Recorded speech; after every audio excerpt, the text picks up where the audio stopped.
You're listening to The Wild Initiative Podcast Network. Learn more and check out all the shows at thewildinitiative.com.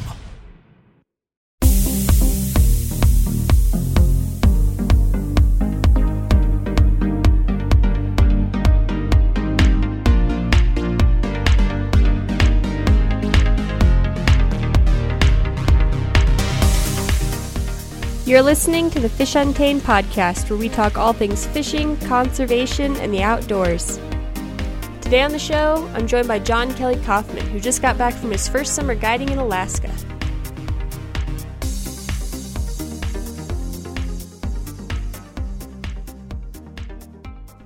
All right, welcome to episode number 4 of the Fish Untamed podcast. Today on the show, I'm talking to John Kelly Coffman. John Kelly and I used to guide together a handful of years ago, and he actually just got back from his first summer guiding up in Alaska. So this episode was recorded a couple months ago, right before he left for his trip. I think it was 2 days before he left. And so this is more of an expectations episode where we discuss how he got the position and what his expectations are for the upcoming summer, having never guided up there before. So we also get into his website, reflectionsonthefly.com, where he kind of mixes his passions for fly fishing and photography. So without further ado, here's my chat with John Kelly Coffman. Hey, John Kelly, how's it going? It's going well, Katie. Good to hear from you. I'm glad to be here. And how are you doing? I'm good. Not a lot of fishing going on with runoff right now, but have you been getting out at all? Yeah, so since the start of the year, I started logging days for the first time ever, actually, and I've hit 60 days so far this year.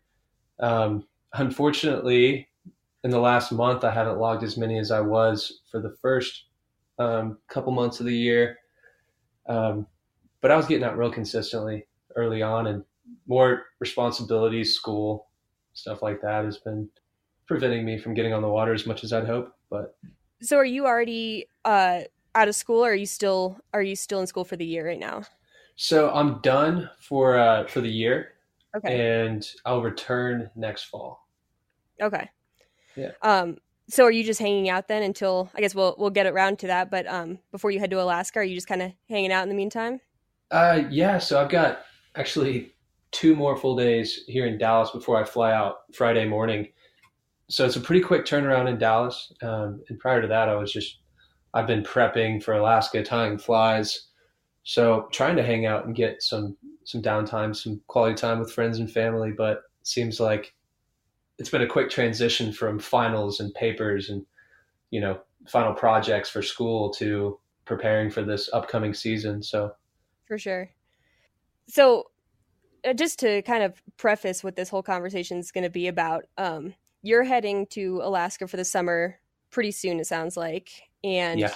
This is going to be your first summer up there after a couple years guiding elsewhere. So I guess the goal of this talk is to, we'll talk about you, but also kind of get your expectations of what you're expecting to come from this first year guiding in Alaska. And then hopefully down the road, maybe do a follow-up and see how how reality, I guess, compared to your expectations, especially since I'm sure it's going to be a lot different than what you've experienced before. Sure. You've guided for a couple of years now. It sounds like you and I worked together for, I think, 2 summers, more or less. And then it sounds like you went off and guided in Crested Butte. So you want to tell me a little bit about that? Because I haven't heard much about your third summer guiding. Yeah, that's right. So this past summer, I was in Crested Butte. And that was really an awesome experience. It's cool to, get around different places, particularly in Colorado with fisheries that have so much to offer. And it was definitely a transition coming from the Estes Park area where we had worked. Wasn't spending as much time on alpine lakes, more big water like the Gunnison, as well as the Taylor River and the East River, the 3 primary rivers in the Gunnison Valley.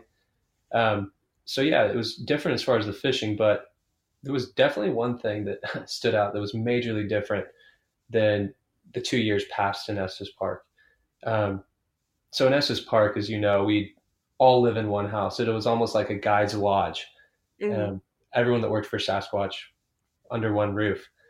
So this last year in Crested Butte, I actually was able to interview over the phone with a fly shop owner, and I had the job, but the next step was to find housing. So looked everywhere, looked on, Facebook groups for Crested Butte and Gunnison, couldn't find anything within a reasonable price.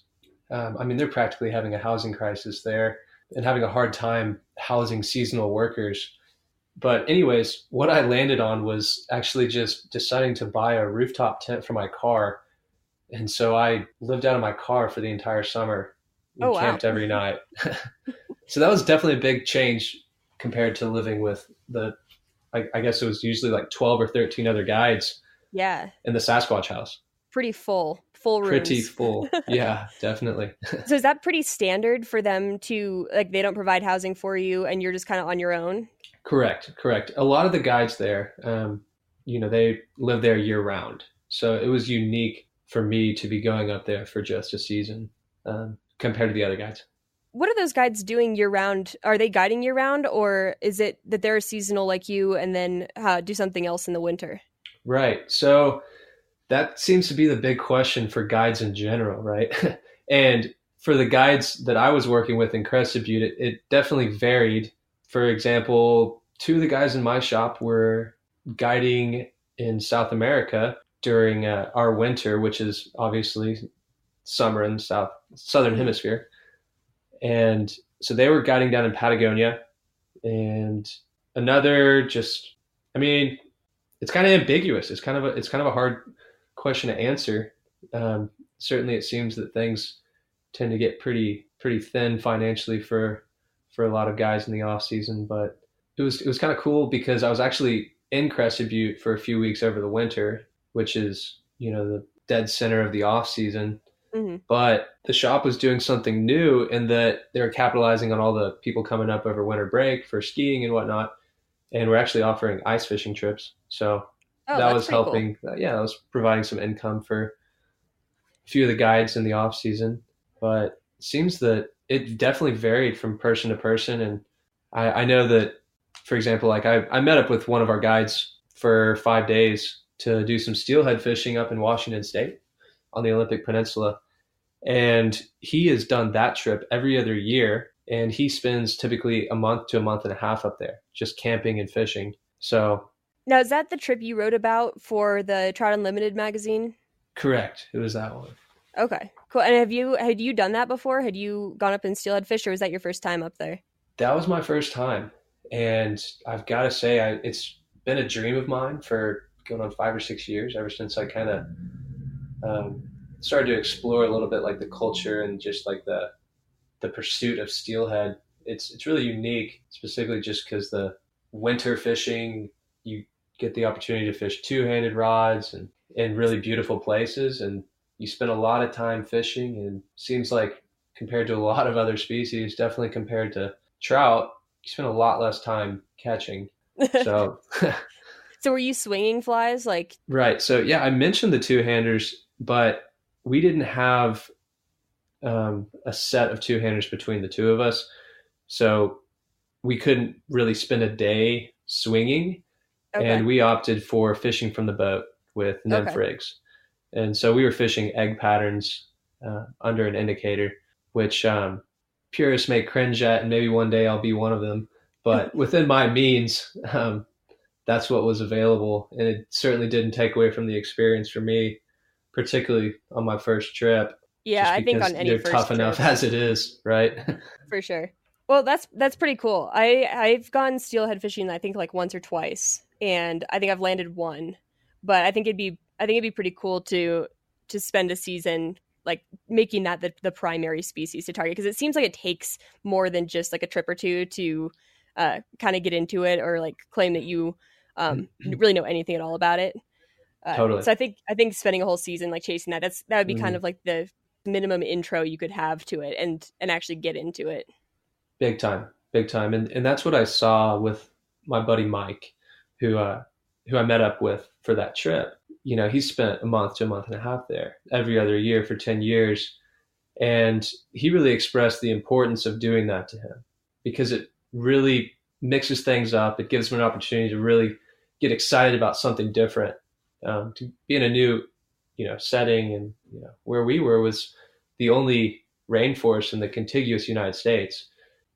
Coastal rivers just like really contrast the setting and the waters that he fishes every year in Crested Butte. So he sees a lot of guides burn out in the Gunnison Valley, a lot of bad attitudes, but he seems to really cherish the time that he spends fishing for steelhead and seems to really prioritize that. I think that's a really smart way to go, because I feel like even after a couple summers just guiding up in Colorado, you start to feel burnt out by a couple months in, just kind of doing the same trips every day and seeing the same kinds of people every day. So I think that's probably like a really great way to go about guiding, is to split it up into like a couple months in each place and like see different people, fish for different things, see different landscapes, just so it constantly feels new, even though it's just fishing everywhere you go. Totally. I think that's one thing that seems to be daunting on the horizon as someone that aspires to guide as a career personally. But at the same time, the flexibility is really attractive to me because it means that there's so many places to go and fish to pursue. And there's ways to do it, DIY, camping, spending very little, just bumming it and really making memories of a lifetime. For sure. So going off of that, I know you'd mentioned before that, you kind of keep guiding and you'll be getting your degree in sustainability studies, right? Correct. Yes. So are you planning on kind of combining those where you'd be guiding and doing something more with that? Or would it be like guide straight through for a couple months and then do something else on the side related to that degree? Because I know you want to do something with that as well, but it also sounds like you have no intention of, quitting guiding anytime soon. Right. Yeah, and that's a good question because there, it could be a distinction in the sense that like I have my guide mode and I'm like guiding, I'm on the water helping people catch fish, and that I'm kind of limited to that. And then in the off season, I'm working with ecological restoration or helping manage natural resources for government or non-governmental agency, and kind of wearing two hats at different times of the year. But the way I would see it is that with the knowledge I have gained and that I will gain in my final year next year at UT, it really seems that the dots are connecting, and I feel that my path as a guide is very integrated to the responsibility I feel to steward and be a voice for the stewardship of our natural resources. So that when I'm guiding, I'm bringing people into this environment where they can experience firsthand the utilitarian aspects of nature. What I mean by that is like, it's inherent that when you're in nature, you experience peace. You can have problems kind of fade away, and it forms you into a person that is better than you were before that experience. And as we've seen in the history of conservation in America, it's been the organizations made up of hunters and fishers that have pushed for the stewardship of land and water resources and the like. And so circling back around, providing that experience for people is definitely on par and very connected to my role as a conservationist, just by getting people out there and expressing the need for people to stand up for natural resources and stuff like that. But yet, at the same time, in the off season, I do hope to be able to do more focused work, really where the rubber meets the road, and actually affect change, whether that's ecological restoration or doing policy work for conservation groups, stuff like that. So are you more interested in the kind of restoration side, like the boots on the ground science, make sure fish populations are healthy, or are you more interested in the kind of social aspect of like getting people into fly fishing who may come from circumstances that makes a high barrier to entry, or people who just aren't aware of the opportunities out there? Or is it kind of a combination of both that drives you? Yeah, I definitely think it's a combination of both. And I certainly have an openness. And I guess I'd say that I have a preference that what I would do would encapsulate both perspectives on that, but it's idealistic. I'm definitely open to either, and I'll look for opportunities to do both, maybe different times of the year. Okay. Yeah. So, talking about Alaska this summer, because I feel like we've got quite a bit to unpack there. Start by telling me how you kind of came across this opportunity, and then we'll kind of go into where you see it going after this point. Because I feel like we all have that like one or two friends that have guided in Alaska, and I feel like they all have different stories having been up there. It seems like it's such a just a wide variety of experiences. So I just kind of want to hear all about your experience so far in terms of connecting with them and kind of what you've learned so far, and then kind of where you see it going. Totally. I'm glad you asked because it's already before my feet have even left the ground, as they will in 2 days. It seems like it's already been a journey in a sense. So it kind of starts back 14 years ago, actually. I was there in Alaska on a tour with my extended family in order to celebrate my grandparents' 50th anniversary. And I was only 9 years old at the time, and I only vaguely remember it.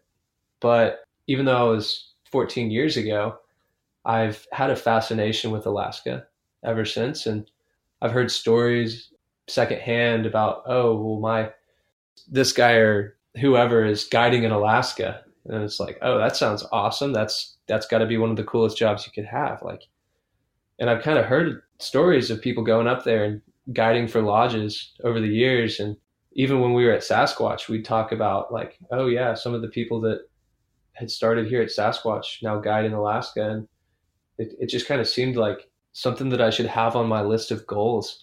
And so it's been there for a while.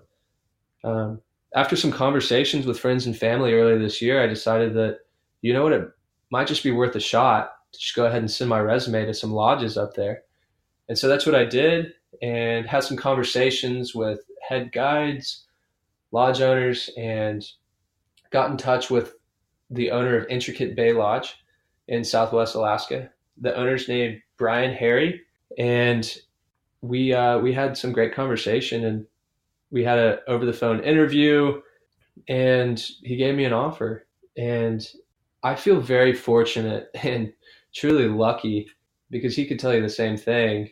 As a guide that has only done wade trips for the last 3 seasons, I'll be stepping into a role where I'll be rowing guests downriver 9 miles a day every day.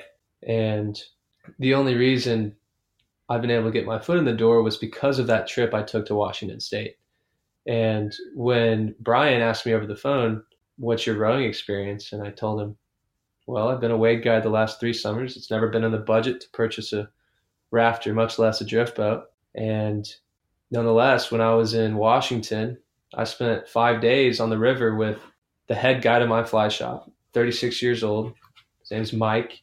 And I told Brian that this guy gets tagged by local shops in Southwest Colorado to train their guides how to row. And I told Brian, I said, I spent 4 or 5 days rowing with him under his instruction, and that I made major strides. And despite my lack of experience overall, he liked the sound of that. And I assured him that I'd put in my every effort, and I told him I'm a quick learner. And so it's like I said, I feel very fortunate and lucky to have this opportunity. I feel like that's one of those things that it's kind of like the classic job problem where like you need experience to get a job, but you need a job to get experience. Right. And I feel like rowing's one of those things that you can't really have experience until you've done it, but everyone wants you to have done it before you do it. Totally. So it seems like you kind of lucked out, having someone who does train people to row and like does row, for a living, but you don't have to do it on the job. Like you get to just do it in your own time. The pressure's kind of off.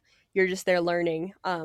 So I feel like, as much as you don't have as much experience as some people who've done it professionally for a while, having a little bit of experience under your belt and being eager to learn at some point, someone's just got to take a leap of faith and let you row and to let you get good at it.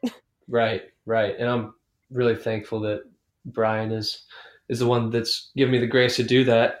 It's really crazy just how influential it seems like this 5-day trip that I took to Washington State in pursuit of steelhead has been so far and will be going into the future, because the only reason I was able to go on that trip is because I actually forfeited the opportunity to pay dues for the fraternity that I've been a part of at the University of Texas for the last 4 years, and worked it out with my dad to where I wouldn't pay dues, and instead I would get a portion of that money to put towards that trip to Washington State.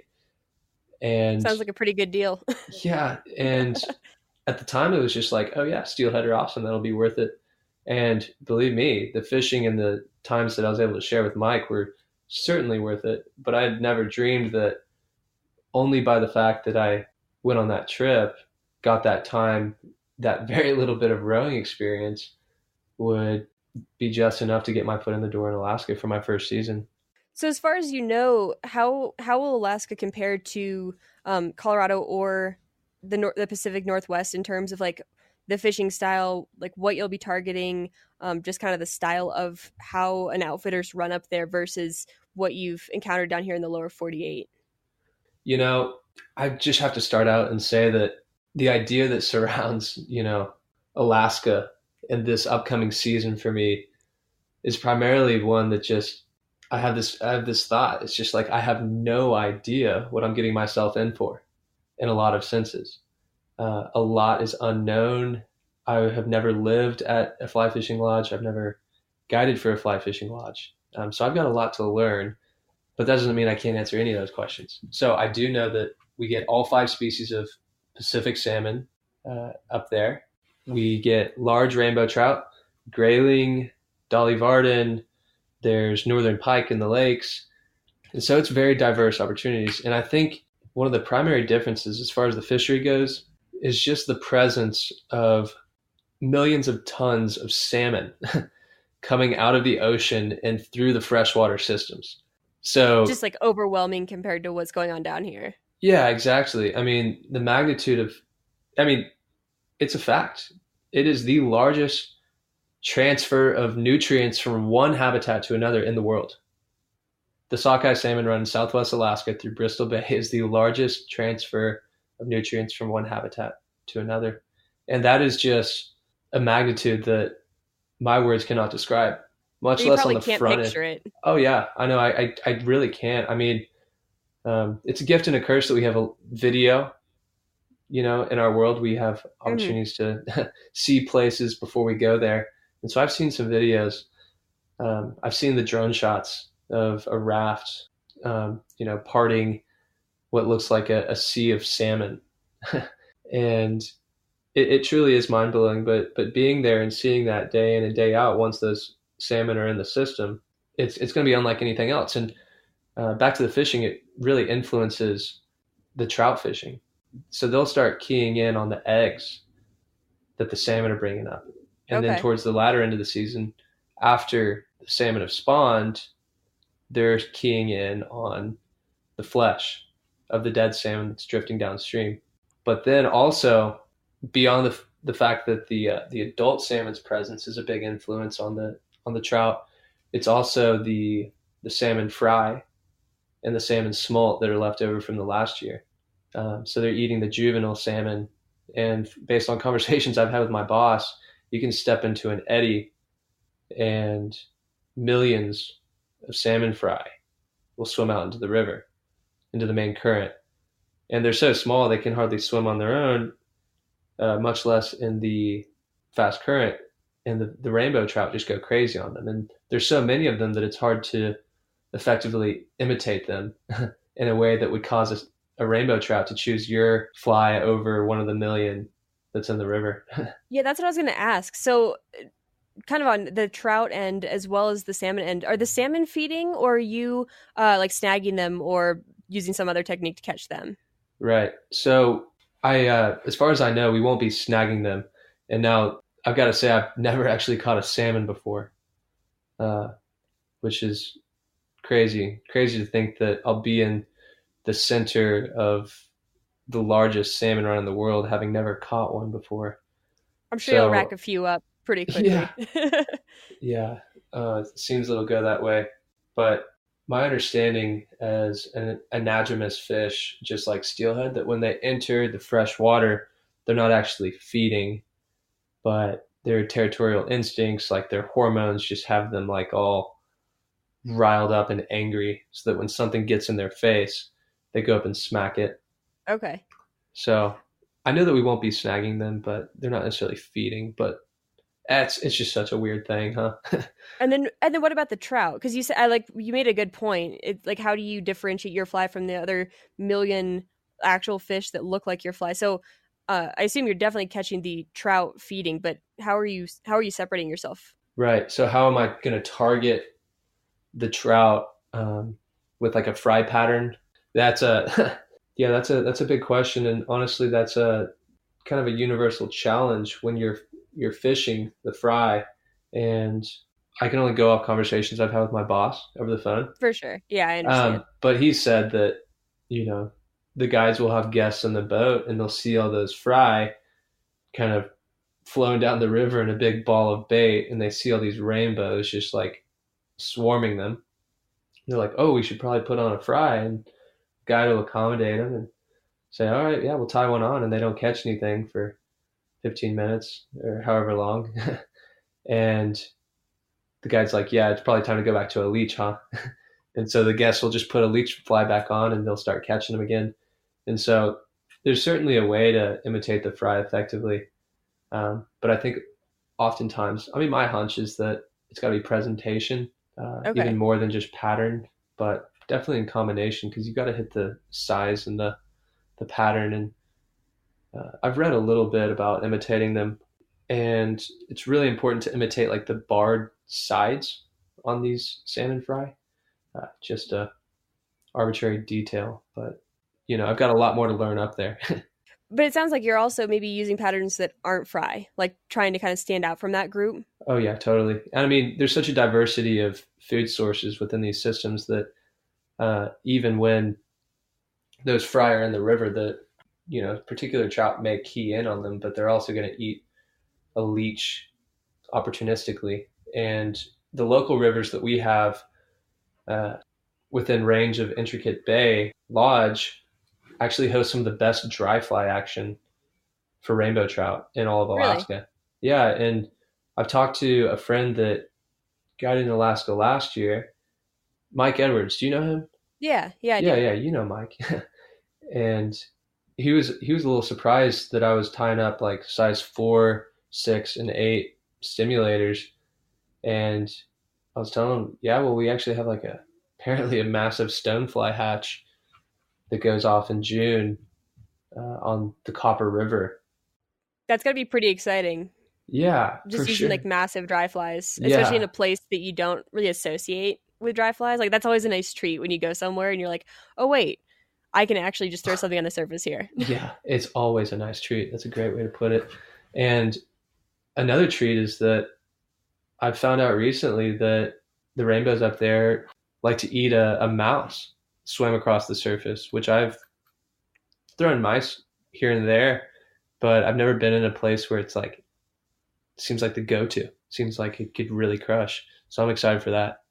So is that different? Do you know? Maybe you don't know. And I understand that like a lot of this, you'll probably come back saying like I had no idea what to expect. But like when I picture mousing down here, it's generally like summertime night fishing in a meadow where there might be like a mouse swimming across randomly, and you might get like a brown coming out from the undercut bank and snatching it Right. up. But I feel like I've seen maybe in Alaska, maybe in Russia, Yeah. where like mousing is just like kind of the standard all day, every day, like during the day as well, and for rainbows. And I Right. don't feel like I picture mousing during the day or for rainbows much like down here. It's kind of like a strictly nighttime activity. Is Totally. that your understanding as well, that it's Yeah. like a daytime thing there?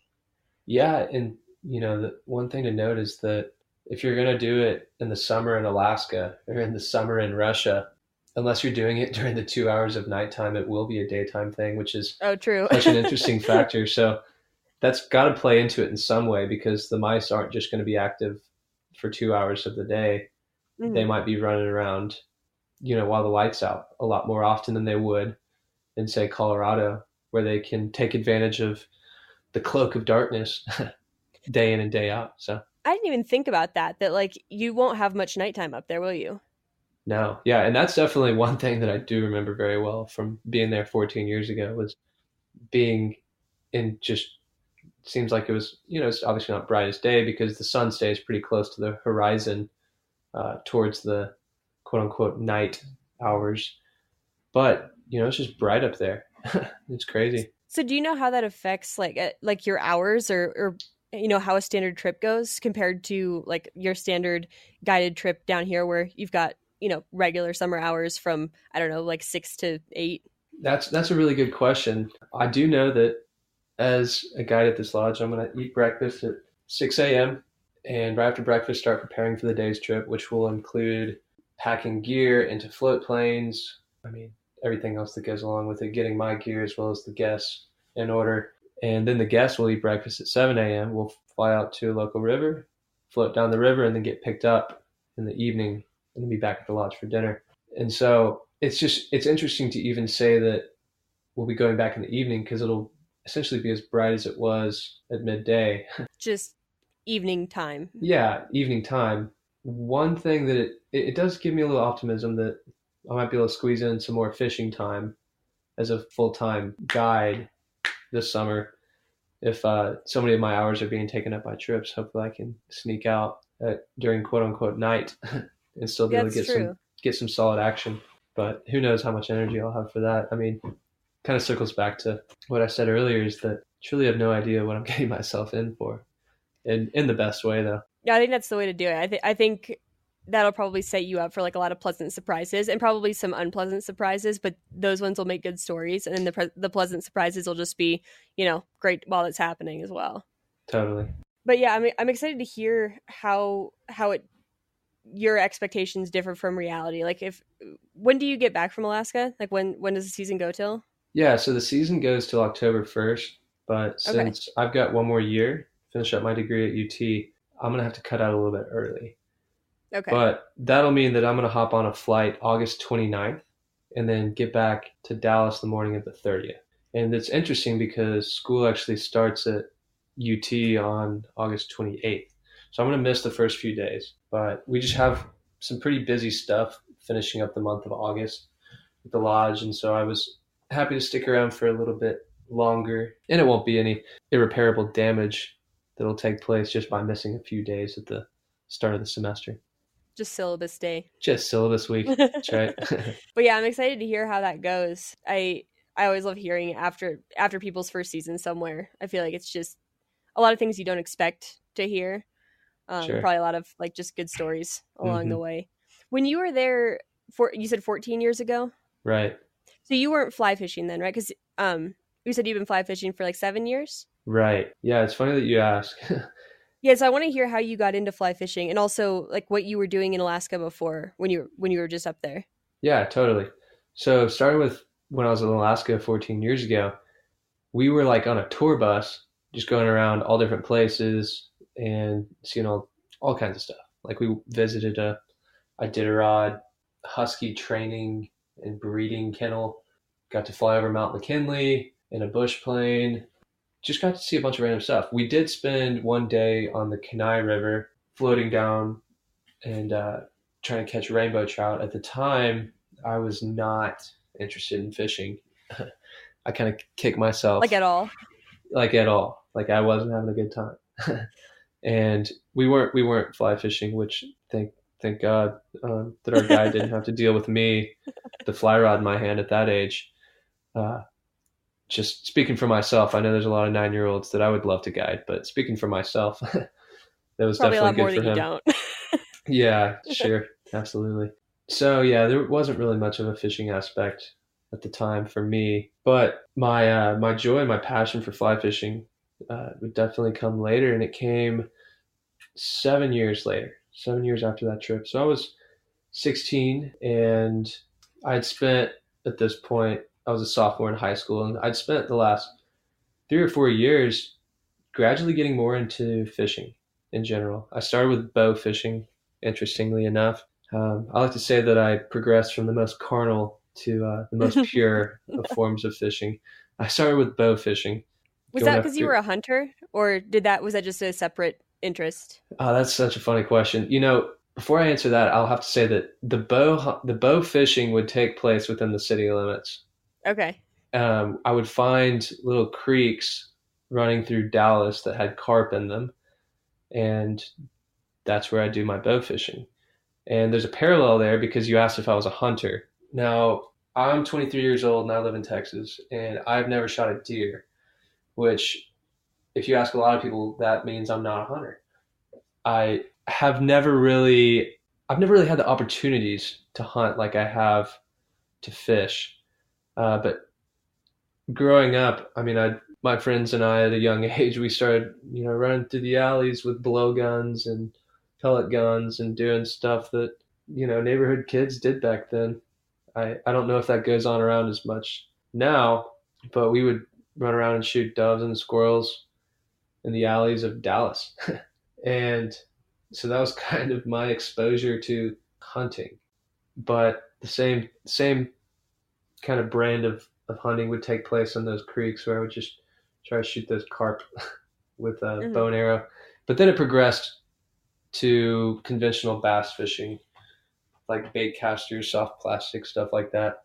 And then I must have been in 8th grade or maybe a freshman in high school. I saw that one movie, A River Runs Through It. And I was just thinking to myself, and I watched it with my family, and I told them, I was like, well, one day I'm going to try that. I'm pretty sure I'm going to love it. And my opportunity came 2 years later at a summer camp in Southwest Colorado, where I was for a month. And this particular summer camp, it's not around anymore. It was called Camp Kivu. It had a trout stream running right through it. It's the Los Pinos River. And so for a month, I got to do that every day. And long story short, I came home and I bought my first fly rod, and I haven't touched conventional tackle much since. I feel like that's kind of the story with a lot of people. Like I grew up the same way, bass fishing and stuff. And I actually kind of want to get back to fishing for like bass and other warm water species because I kind of like burnt out on trout. But I don't have any desire to go back to the spin gear for it. I just want to like chase them on the fly. Totally. But I feel like that's how a lot of people, like I don't know a lot of people who have started fly fishing and then like progressed the other direction. Totally. Yeah, it's like once you do it on the fly, you'll endure fewer fish, maybe not as big a fish consistently for the challenge for sure. It's just fun. Like it's just busy. Yeah, that's right. Yeah. I mean, there's so many positives. And I think I've stuck with it and kept a fly rod in hand. I think it's probably not a unique reason, but it's a very meaningful reason for me is that the period of my life where I did pick up a fly rod for the first time, I was going through some pretty intense personal challenges, family challenges. My parents were going through a divorce, and I spent that month up in Colorado, that summer camp, and the time that I could spend fly fishing was definitely a source of relaxation and rest. And yeah, I think it really, it's almost like a fly rod is almost a token of a period of my life where I was able to escape a path of like kind of a junction in my life where I picked up a fly rod and did a lot more fishing than the alternate, which I guess statistics would say could have been like pretty intense, devastating substance abuse or something like that. And I think that's where you hear the slogan, fly fishing saves lives. And I feel that that's part of the importance of it for me. Definitely. I feel like I've heard similar stories before where, if someone hadn't kind of picked up something that took all their attention, like fly fishing seems to, then they didn't really know where else they would have gone with their life. But I feel like once you dive in, there's so much to learn, and then all the different versions of fly fishing, if you want to take up like Euro nymphing or spay casting or fly tying or any of those things, it's just like you can never run out of things to learn. So it just kind of consumes your mindset. So I think fly fishing has probably pulled quite a few people out of bad situations and gotten them back on the right track. Even if that right track doesn't have anything to do with fly fishing, just having that kind of getaway. Yeah, absolutely. And I would absolutely echo exactly what you just said. It's the diversity of experiences and techniques and fish and destinations that keeps it so interesting. And it feels like an infinite journey that even if you had all the resources in the world, you could never see, the ends of the earth and fly fish all the waters. So kind of coming up to today then, so you and I knew each other through guiding, obviously, but what kind of hooked us up for this particular conversation was your website. Is that reflectionsonthefly.com? That's it. Yeah. Okay. So I kind of want to hear, considering like what you've been through and what your goals are going forward, kind of like what is your goal for this website, and like where do you plan on taking it? I know that you want to talk about some things in regards to kind of like what role fly fishing plays in today's society, especially considering the depth of the activity in comparison to the shallowness of today's kind of online world, and kind of balancing that with wanting to connect people but being stuck in an online environment to do that. So I just want to hear kind of all your thoughts on all of that. Yeah. Just you can take it and run with it wherever you want. Yeah. Sheesh. Yeah. Just going off of what you said, like the contrast between the depths of the experience in fly fishing and the shallowness of the online world. It's funny because those are two completely different worlds. Fly fishing for a very long time has been an excuse to get outside, be in the sun, be in beautiful places and pursue beautiful fish. And that's a separate world in its own in a lot of ways. And that is very pure, I believe. And there's no doubt that, I mean, you could hear the same comments from people who aren't even really involved in the fly fishing industry that just like, wow, like you're really interesting that there's so much fly fishing content, on social media. So commentary aside, it's definitely a fact that those two worlds are colliding, and good or bad, it's happening.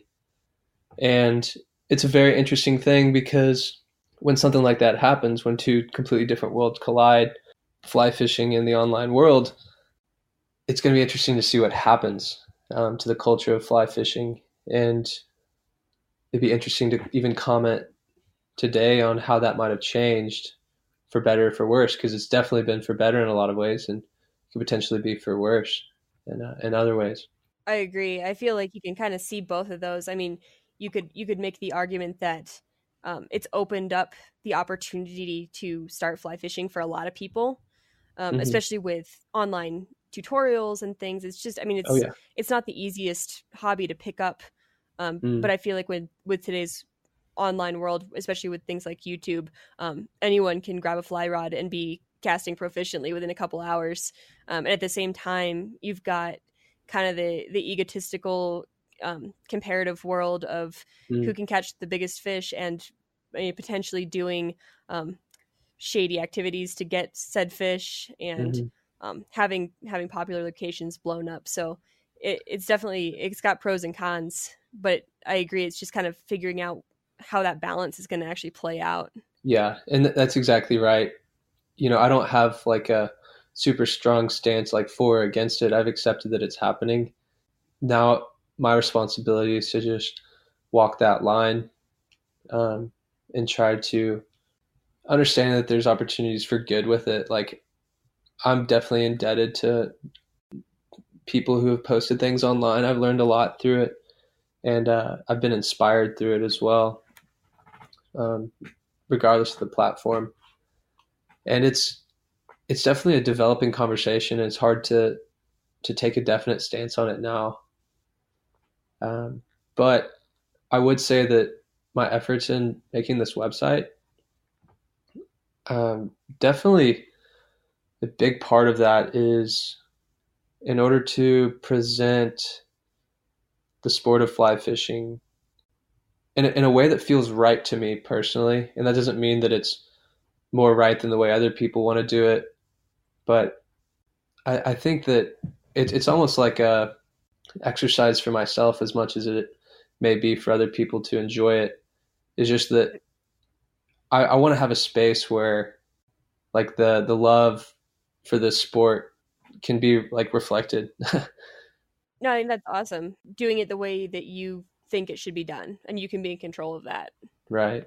I just don't think that we can expect to really understand like the meaningfulness of fly fishing just by swiping our thumb across a screen. And I think that's a pretty idealistic goal for me, is that people would consume content that doesn't involve swiping a thumb across a screen. Obviously, my own website has a mobile version, but I just think there is an importance in going backwards in time and seeing history, and not just seeing what was posted yesterday, but maybe like the books that were written, decades ago, the classics, and growing through that, because there's just it would just be a shame if the legacy of the sport were lost in a flashy digital age. I agree 100%. It's also hard considering the fact that the majority of what you see on, I mean, I think we're mostly talking about Instagram here. Yeah. If we're talking about like lots of swiping, and the problem is that despite the fact that most of the people on there probably do have a deeper connection to fly fishing, it's hard for that to come through when you've got a picture and then a caption that shows a Right. couple lines and then gets cut off. And the majority of those pictures are going to be a fish that someone caught, which, of course, if you catch a fish, you're excited and you want to take a picture, but it's hard to then convey how much it meant to you and all the preparation that went into it and things like that, especially in a way that's going to matter to a stranger who is just looking for a couple minutes of looking at big fish in the meantime, Uh-huh. Right. So are you planning on approaching that with writing or photography, or kind of a combination of both? And Yeah. what's your goal, and how do you plan to kind of achieve that, I guess, on your site? Yeah. So with my website, it will definitely involve writing and photography, as it already does. And I've been using 35 millimeter film, and I enjoy that because, like I said earlier, like I think there's an importance in going back in time and understanding like the rich heritage of our sport. And I think that doing that with photography has helped me appreciate photography more. The process of shooting with film means that you take a photo and you don't look at a screen on the back of your camera and see the way it turned out. You've got to wait for it to get developed and sent to you. And it's not to say that there's anything wrong with digital photography. No, that sounds pretty cool. Kind of combining, I don't want to say ancient, but the kind of the old heritage of both of those things and using them to connect with each other. Would you say that using the film kind of gets you to slow down a little bit? Because that's one thing I've noticed as someone else who runs a site. I want to get like a good amount of photos when I go out so I can use them. But I sometimes find that I don't like how much I'm like focusing on trying to get as many photos as possible versus kind of slowing down and appreciating each one. And I know since you can't look at the photo and delete it and retake it, you probably need to kind of slow down and make sure you get it right the first time, which I'm sure once you're kind of in that mindset, you're probably a little bit more slowed down throughout the rest of the day as well. Is that a Yes, good assumption? absolutely. It's like a pace setter for the experience, and it's definitely like an item that gets brought along on trips that really brings a nostalgic sense to the fly fishing experience, which I think that's part of the importance of, and really the blessing that starting to shoot on film has been for me, is that in using it, I'm experiencing photography in a way that is considered very often as the original art form of photography, using film, and that a lot of people think that things have been lost in the age of digital photography.